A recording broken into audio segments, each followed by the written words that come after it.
Welcome to Nethra சமையல். இன்னைக்கு வந்து நம்ம ஒரு ஸ்நாக்ஸ் பார்க்க போகிறோம். ஒரு கோதுமை பிஸ்கெட்டு, கோதுமை வச்சு எப்படி செய்ய போகிறோம் பார்க்க போகிறோம். அதுக்கு தேவையான பொருட்களை பார்த்துடலாம். முதல்ல அதுக்கு தேவையான பொருட்களை பார்த்துடலாம். ஃபஸ்ட்டு வந்து நான் ஆயில் வந்து சூடு பண்ணியிருக்கேன். நான் அதுக்கு முன்னாடி கோதுமை மாவு 1 கப் எடுத்திருக்கேன். 1/2 கப் வந்து சர்க்கரை எடுத்திருக்கேன், பொடி பண்ணி வச்சுருக்கேன். நான் நெய் வந்து 2 ஸ்பூனு. ஃபஸ்ட்டு நம்ம மாவு வந்து பிணைஞ்சிடலாம்.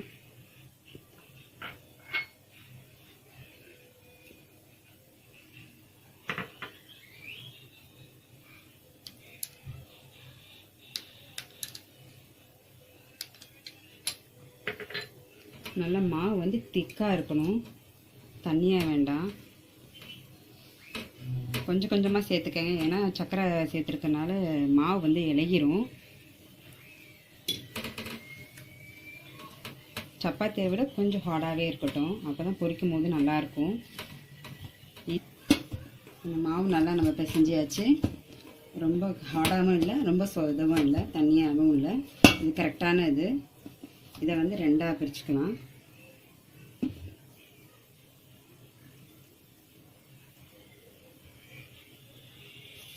சப்பாத்தியோட கொஞ்சம் நம்ம சப்பாத்தி மாதிரி செஞ்சாச்சு. கொஞ்சம் திக்காகவே இருக்கட்டும். இந்த ஸ்டேஜில் நம்ம கட் பண்ணி எடுத்துக்கலாம். சின்ன சின்ன பீஸாக நம்ம இந்த சைடில் எடுத்துடலாம்.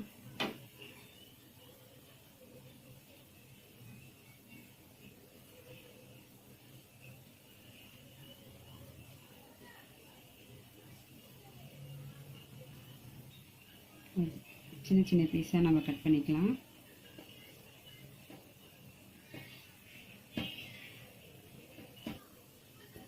இப்போ நம்ம சின்ன சின்னதாக கட் பண்ணி வச்சுருக்கோம். இந்த கோதுமை இதில் 2 ஷேப்பாக நான் கட் பண்ணி வச்சுருக்கேன். நான் இப்போ ஆயில் சூடாகிடுச்சு.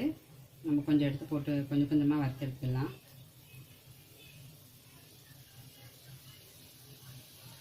இது ஈஸியான ஒரு ரெசிபி தான். வீட்டில் இருக்க எப்போவுமே கோதுமை மாவு இருக்கும், சர்க்கரை இருக்கும். ஈஸியாக செஞ்சு கொடுத்துடலாம் ஈவினிங்கில்.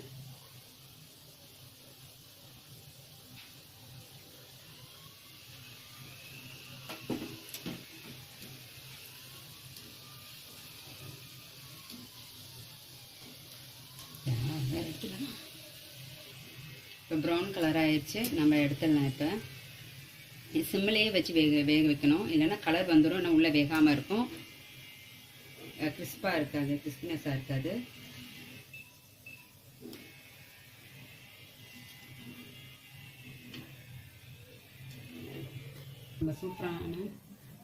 நம்ம சூப்பரான பிஸ்கெட் ரெடி ஆயிடுச்சு. கோதுமை பிஸ்கெட்டு செஞ்சு பாருங்கள். ஈஸியான ஒரு ரெசிபி தான். இதில் மைதா வச்சு செய்யலாம், பட் வந்து ஹெல்த்துக்கு நல்லது இல்லைல்ல, அதனால் நான் கோதுமை வச்சு செஞ்சுருக்கேன். நான் செஞ்சு பார்த்துட்டு எப்படி இருக்குன்னு மறக்காமல் சப்ஸ்கிரைப் பண்ணுங்கள். தேங்க்ஸ் ஃபார் வாட்சிங்.